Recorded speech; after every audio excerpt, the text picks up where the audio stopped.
Oke, anak-anak, ini adalah pembahasan tugas 1 yang kemarin. Ya, judulnya cermin datar. Jadi kalau kita lihat misalnya nomor 1 ini.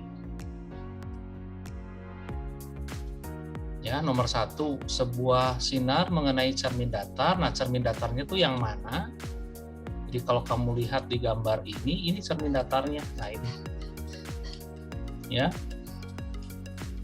Begitu. Jadi ini bagian belakangnya bagian yang buram, yang di depannya bagian yang mengkilat. Lalu dengan sudut 20 derajat terhadap permukaan cermin. Itu ya, terhadap permukaan cermin. Berarti sudutnya yang ini ya, yang 20 derajat. Lalu ditanya hitunglah sudut datang dan sudut sinar pantul. Jadi yang disebut sudut datang itu sudut antara sinar datang gitu kan. Nah, ini disebut sudut datang ini. Atau dikasih lambangnya I gitu ya. Nah, kalau yang disebut sudut pantul itu berarti yang ini. Ya, ini ada tambahin aja boleh gitu ya.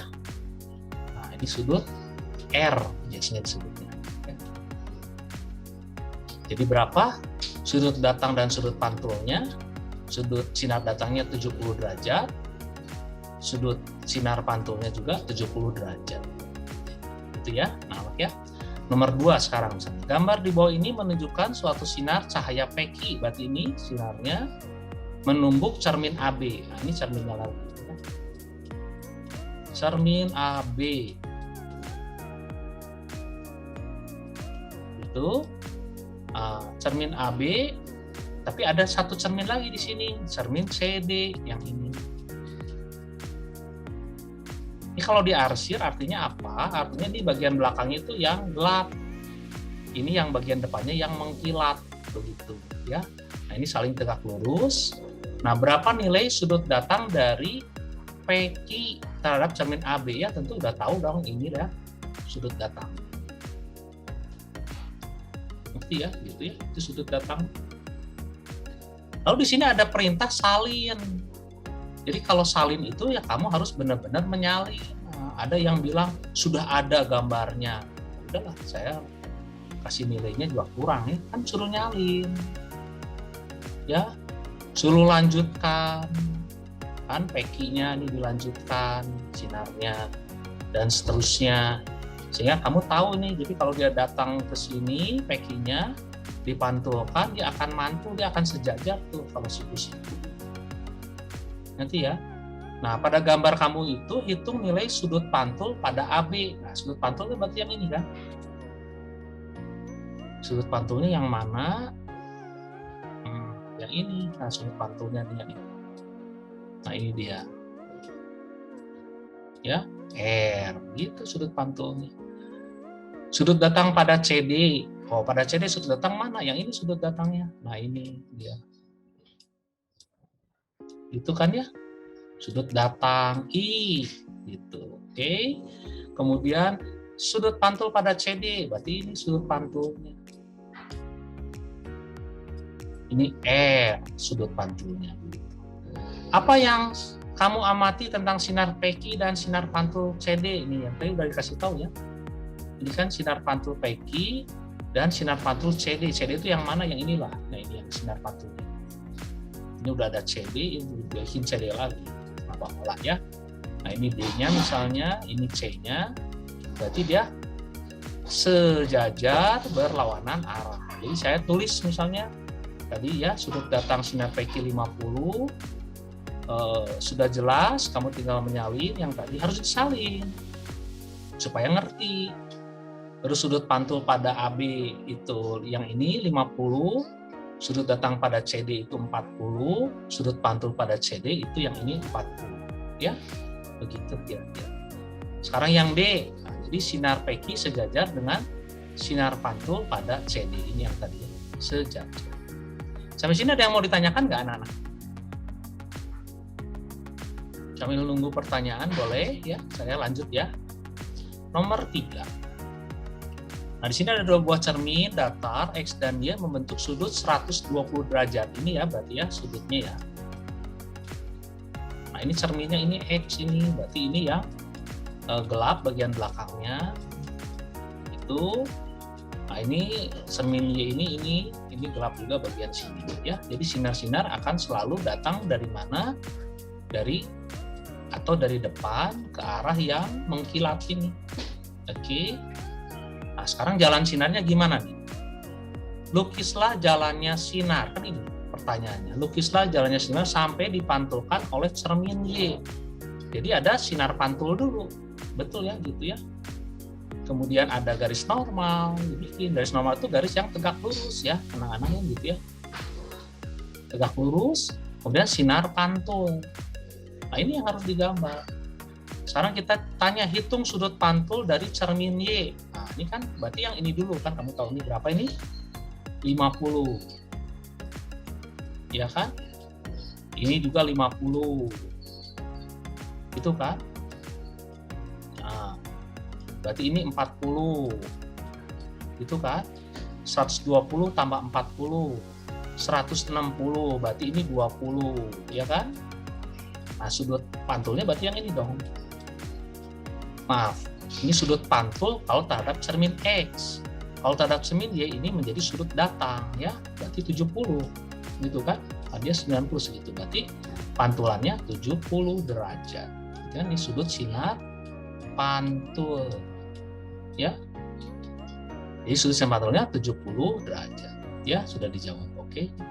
Soal nomor 4, lukis jalannya sinar pembentukan bayangan dari anak panah AB. Nah, ini kan bendanya ini yang dilihat oleh mata dalam cermin. Berarti di sini ada pengamatnya. Cara yang paling mudah kamu gunakan konsep atau prinsip dari sifat bayangan yang dibentuk oleh cermin datar. Berarti cerminnya kan di sini, yang ini cerminnya. Ya sih, saya sih kepengen ya kamu gambarin cerminnya, jangan dibiarin aja. Mentang-mentang saya kasih garis, kamu nggak dikasih arsir. Kan nggak tahu cermin itu diarsir. Berarti ini bagian mengkilatnya di sini. Sekarang pakai sifat yang jarak benda sama dengan jarak bayangan. Kan gitu kan, jarak benda sama dengan jarak bayangan. Nah, berarti di sini kan ada titik A aksennya. Bayangannya kan. Di sini berarti ada titiknya kan, ada B aksennya. Gitu. Oke, di manakah letak bayangannya? Ya di sini berarti letak bayangannya. Bayangannya bersifat apa? Maya. Nah, kalau maya digambarnya titik-titik. Sama besar. Oke, gitu ya. Nah, sekarang kan harus melukiskan jalannya sinar. Baiklah, kita coba lukiskan jalannya sinar. Ya, saya kasih warna merah. Misalnya sinar datang dari titik B menuju cermin. Harus pakai penggaris ya sebenarnya ya. Saya biar cepat aja. Ini kan berarti sinar datang. Betul? Dia akan dipantulkan oleh cermin. Nah, dari sini dia datang pantulannya. Nah, gitu. Ngerti nggak? Nah, garis yang begitu, dia mantul ke sini. Nah, sinar datang, sinar pantul. Misalnya kita bikin satu lagi ya. Satu lagi. Misalnya yang ini ke sini sinarnya. Set. Nah, masuk sini kan di sinar datang juga. Berarti sinar pantulnya kan dari sini. Nah, ke sini kan. Set, gitu. Sehingga mata ini, si observer ini bisa melihat bayangannya. Jadi ada sinar yang datang dari benda titik B, datang menuju cermin, dipantulkan ke mata. Yang dilihat oleh mata tentu bukan ini, tetapi ini yang dilihat oleh mata. Nah ini, ya kan? Mata itu melihat ke sini, arah. Nah, ke sini ngelihatnya. Ya ini nggak usah digambar ya. Ini saya nerangkan. Tak salah lagi maksudnya. Ini, ya. Jadi si mata ini melihat bayangannya, begitu. Ya anak-anak ya, jangan sampai keliru pemahamannya. Nomor 5, coba kita lihat. Ini sebenarnya sudah saya gambarkan seluruhnya, tapi kamu harus mencoba sebetulnya menggambar ini lagi, ya. Misalnya contoh dengan menambahkan cermin. Ya rajin-rajinlah sedikit lah gitu ya. Ini berarti cermin 1 tuh belum ada. Ini berarti cermin 2.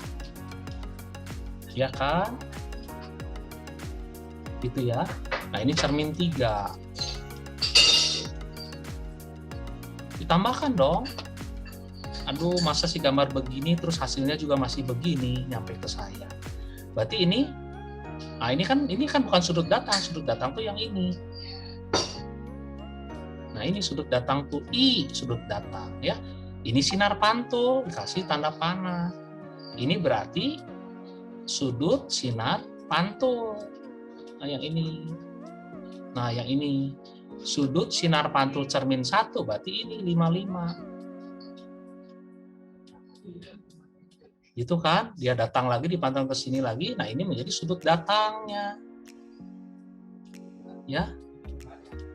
Misalnya kasih aksen lah. Nah ini berarti apa? Sudut sinar pantulnya. Ya ini yang 65. Begitu. Nah, ada tanda panah juga dong kan dia sinar pantul lagi. Sinar pantul ini oleh cermin 2 menjadi sinar datang terhadap cermin 3. Mantul lagi dia ke sini. Berarti ini adalah sudut datangnya 35 ya kan? Berarti ini sudut sinar pantulnya. Berarti yang ini jawabannya tentu 35. Saya sudah permudah sebetulnya. Sudah dikasih warna, tinggal kamu kasih melengkapi aja ya. Tujuannya memang begitu. Kemudian nomor 6, dengan menggunakan hukum pemantulan cahaya ya. Lukisan pembentukan bayangan pada cermin datar di bawah ini. Tadi sudah tahu kan? Jadi hukum pemantulan cahaya itu kan jarak benda sama dengan jarak bayangan. Begitu kan? Atau sudut datang sama dengan sudut sinar pantul. Kemana aja bisa. Gitu kan ya? Lalu satu lagi apa?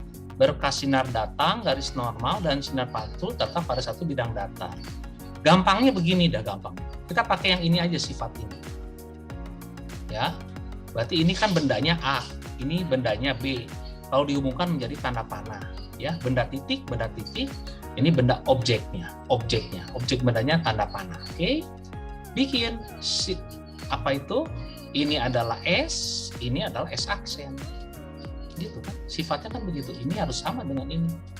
Jadi nanti ketemu di sini yang disebut dengan bayangannya. Oke. Kemudian di sini lagi sama. Berarti ini kan sama dengan ini. Oke. Ini jarak benda titik B maksudnya terhadap cermin. Lalu di sini bayangannya pas ini adalah B aksen. Ya kan? Bayangan terhadap cermin kan harus sama. Nah, di mana letak bayangannya? Di sini. Kenapa titik-titik? Yang tadi karena dia bayangannya maya. Ya, karena di sini nggak ditanya jalan sinar, cuman pembentukan bayangan aja cukup lah ya. Kalau mau digambar jalan sinar seperti tadi, begitu ya anak-anak ya. Nah saya sih udah selesai dengan pembahasan tugas 1 cermin datar, udah selesai. Nah pertemuan berikutnya saya akan mengumpulkan semua soal-soal yang pernah ditugaskan pada kamu semua untuk kamu semua mengikuti latihan ulangan cermin datar. Ya. Saya bilangnya latihan ulangan. Tapi nanti bentuknya kayak kuis juga. Jadi kamu silakan dipelajari hasil-hasil yang kemarin. Gitu. Gimana anak-anak? Ada yang mau ditanyakan?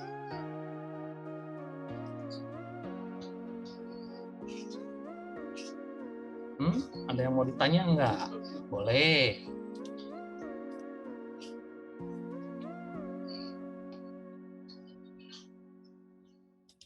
Ada yang mau ditanya enggak?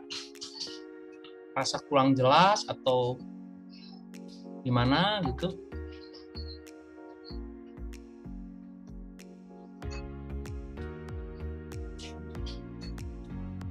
Tidak, Pak. Apakah sudah cukup jelas?